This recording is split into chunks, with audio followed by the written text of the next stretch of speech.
Hey everyone, and welcome back to r/Malicious Compliance. You don't want to know who my uncle is? Well, I think you really ought to know before you fire me, but okay. This story takes place quite a few years ago in a certain suburb in Texas. I was just a 16-year-old girl at the time, and I used youthful obedience as a form of malicious compliance to get a miserable old lady fired from her job. It was one of my crowning achievements as a teenager. My family went to a fairly large church. I think our congregation was somewhere around 5,000, which sounds like a lot, but in Texas, it's small potatoes. Still, it was big enough to have pretty big impact on the surrounding community, and to have its own paid staff of ministers, administrators, and so on. Now, my uncle, let's call him Fred, was a very important figure in the church. He was only a deacon, which I guess is like an elder in other churches, but he had ties to important people in Congress. He had worked as a lobbyist for some Christian-friendly cause for a few years, was mentioned in the papers sometimes, and showed up in a few photographs with Texas congressmen. He was also a gifted orator who would occasionally take the podium during church and give speeches about things happening in the community and our duty as Christians.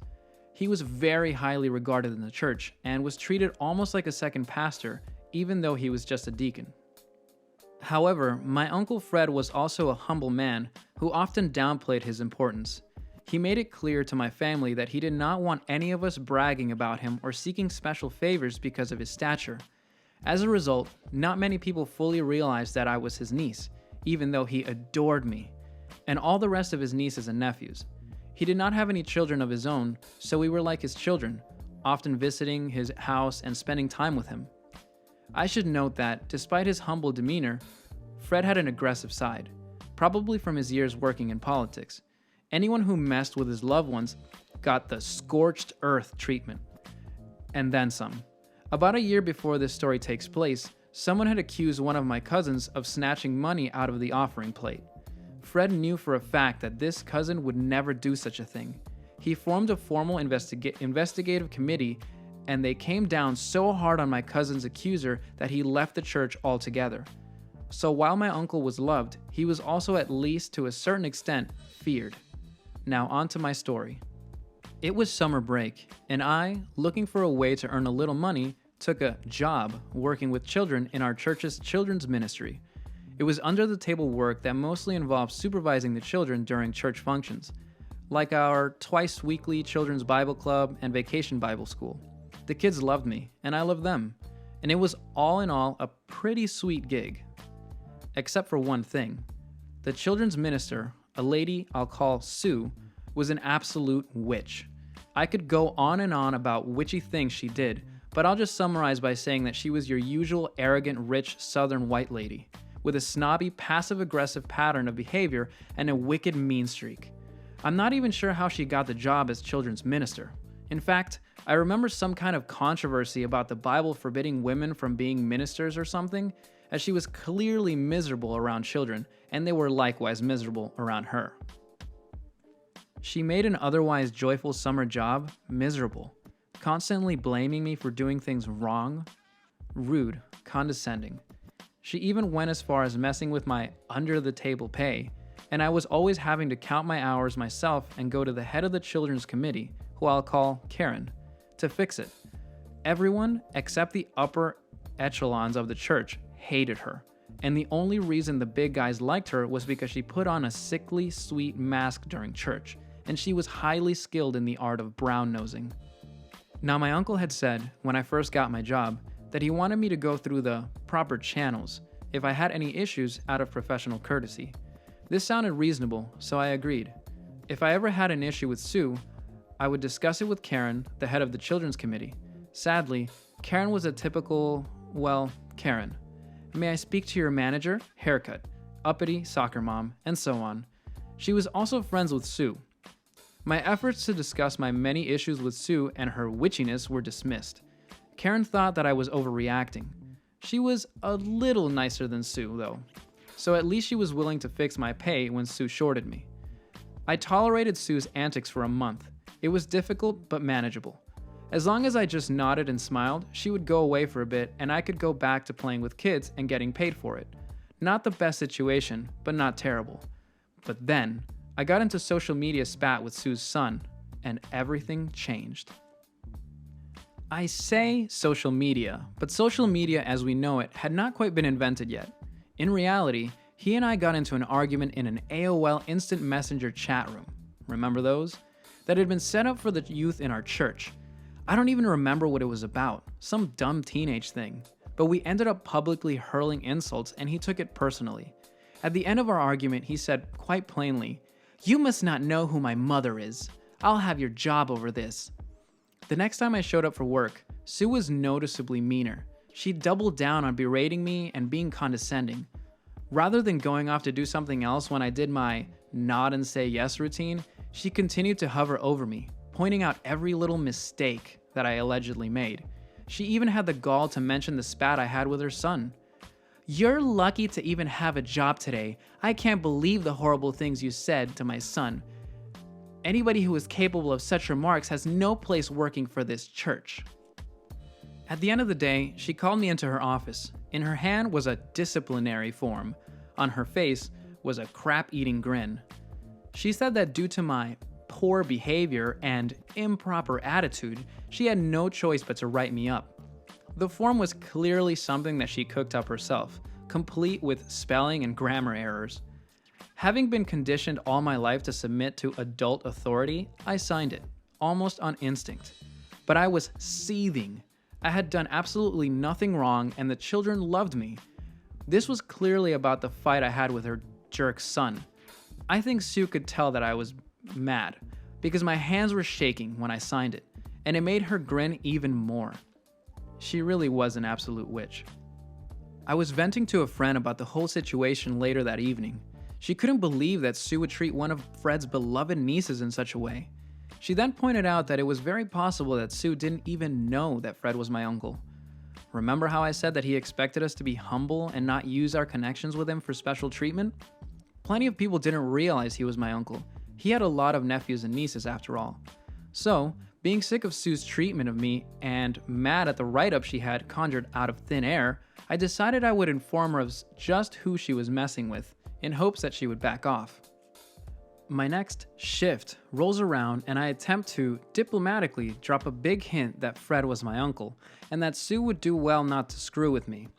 But she would not let me get a word in edgewise. My every attempt at discussion was cut off by Sue mentioning things I need to improve on or criticizing the way I've been handling the children.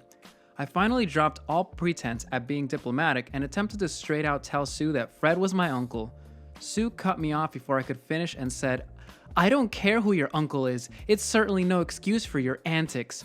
I don't want to hear another word about your uncle. Do not speak unless spoken to." Well, okay then. I knew for a fact that Sue would have dropped everything and been super nice to me if she knew who my uncle was, given that she loved to brown-nose church superiors. But okay, I won't trouble you with that information, Sue. My next few shifts were just as bad as the last. Sue treated me like dog poop. So much so that some of the kids made comments about it, and sure enough, I got 2 more formal disciplinary write-ups. That week, which I gleefully signed, knowing full well that my uncle would pop a gasket at the thought of Sue making his beloved niece sign a fake form that she put together in MS Word. Things came to a head about 2 weeks after Sue's son declared that he would have my job. Vacation Bible school was over, so my services were not as necessary as before, and Sue finally had her chance. She called me into her office. She was sitting behind her desk, crap-eating grin and all. Karen was standing next to her, looking somber. Sue informed me that due to my many write-ups, as well as several documented complaints from the children, she had no choice but to terminate me. Now, before I go on, let me provide some context. I was paid under the table. There were several such workers helping out around the church in the summer. We were basically volunteers with a stipend. If there were any issues with a worker, they were simply not scheduled anymore. No one was ever straight up fired. This scheme was all Sue's doing. She came up with it herself as a revenge for the argument I had with her son, and she probably thought she was clever for doing it. So, I signed the termination form that Sue provided me. I even managed to work up some crocodile tears, which wasn't really hard because even though Sue was signing her own death warrant, it still sucked as a teenager to have adults fire you. Sue and Karen offer Fawkes condolences and say that maybe another ministry in the church would take me. Unlikely, Sue said, due to my egregious behavior, but possible. I gathered up my purse and got ready to leave. I just hope this doesn't reflect poorly on my uncle, I said. He has a good reputation in church. I'd hate to ruin it. Karen frowns. Sue looks up from shuffling papers on her desk, a shadow of uncertainty crossing her face. I'm certain it won't be an issue, she said. I could hear some hesitation in her voice. No, you don't understand, I said. Fred Smith is a very important man in the church and the community. His reputation is very important to him. He's going to be very, very angry. Sue froze. She was in the midst of putting my termination form in a filing cabinet, and she froze in place. I didn't realize people could freeze like that outside of cartoons. Karen frowned deeper than ever. Oh, Fred Smith is your uncle? She asked quietly. Yes, I answered, and he fights for his family. And with that, I turned and left the room. It may have been my imagination, but I swear I heard Sue call my name, but I was already stepping out into the sweltering Texas heat, pretending not to hear. My little Nokia dumb phone started ringing. It dinged when I got a voicemail. Then it started ringing again. It didn't stop for the entire drive to Fred's house. My smile got wider with every new ding.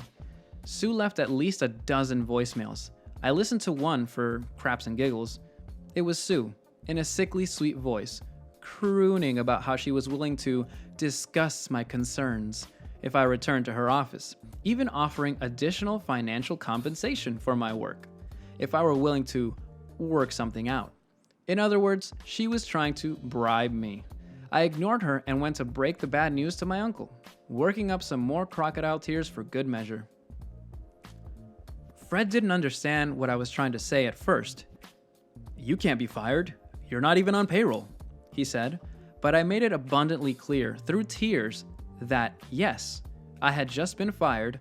I signed an official form and everything, just like I did for all my disciplinary write-ups. His face got redder and redder as I explained how Sue had been treating me and about the official forms I had been signing. As the conversation swiftly unfolded, my phone continued to ring and ding with new voicemails. Sue keeps trying to call me, I said. I think she got freaked out when she realized that you were my uncle. Let me see that, Fred said. He listened to one of the sickly sweet voicemails offering me money to come back and talk things over. Then he did something I had never seen him do before. He swore. What the F? He shouted. What did that woman do to you? He slammed my flip phone shut, handed it back to me and said, I will be back later. He left for the church while my aunt offered me tea and cookies as consolation. The fallout was immense and unfolded over the course of several weeks, but I will summarize below. The whole time, I was absolutely giddy with schadenfreude. My uncle stormed into Sue's office and demanded to see the official forms I had spoken of. He could see they were homemade. One of my friends later told me that he could hear my uncle yelling from the second floor. Sue showed up to my house that very same evening. She was a quiet, huddled shell of her usual self. She apologized in person for, get this, her high standards and over-professionalism. She offered me my old job back at double pay, which included back pay for the whole summer. I agreed. A few days later, the head pastor requests a meeting with me and Fred to discuss what happened. After hearing my side of the story, he referred to Sue's behavior as shameful and unchristlike.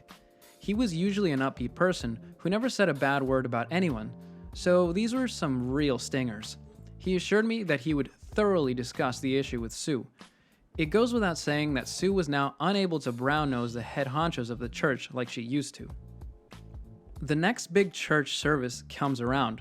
My Uncle Fred takes the podium before the main sermon and gives an impassioned speech about abuse of power. and how it was particularly disgusting when it was directed towards young people.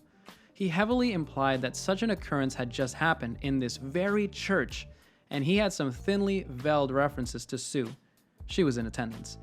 He also said that given recent circumstances, he was considering forming an investigative committee to look into such abuses of power in the church, and that anyone who feels that they have done so would do well to come clean, both to him and to God. I don't think a committee was ever formed, but I guarantee my uncle had a few more private meetings with Sue. All the while, Sue is a shell of a person who avoided me at all costs. I got to play with children in peace while getting double pay. Only a few days after my uncle's speech in church, Sue mysteriously vanishes. A young lady I'd never seen before was in Sue's office as an interim children's minister. I see Sue and her snooty son one last time, the next church service. After the offering plate is passed around before the main sermon, we would usually hear community announcements. Sue takes the podium with a brief but carefully prepared speech announcing her resignation, effective immediately. She says that she is going to take time for spiritual reflection and that recent events have made her aware of some personal shortcomings that she needs to work on. The interim children's minister is formally introduced as a new full-time minister. Sue and her snooty son never set foot in the church again. But she lives on in my family. I am asked to tell the tale of Sue at almost every family function, Thanksgiving, Easter, Christmas, and when my uncle is present, he laughs along and offers some of his side of the story. His favorite parts are the clip art on the termination form and the part where he ripped up aforementioned form in Sue's face. And none of it would have happened if Sue had just given me a chance to speak. She would have almost certainly backed off if she knew she was messing with the niece of the legendary Uncle Fred. But what can I say? I'm a good girl. I was only following instructions. That sure was a long one, but it was glorious. Don't mess with the young people or their legendary uncles. If you enjoyed this video, please subscribe to the channel for more Reddit content. Thanks.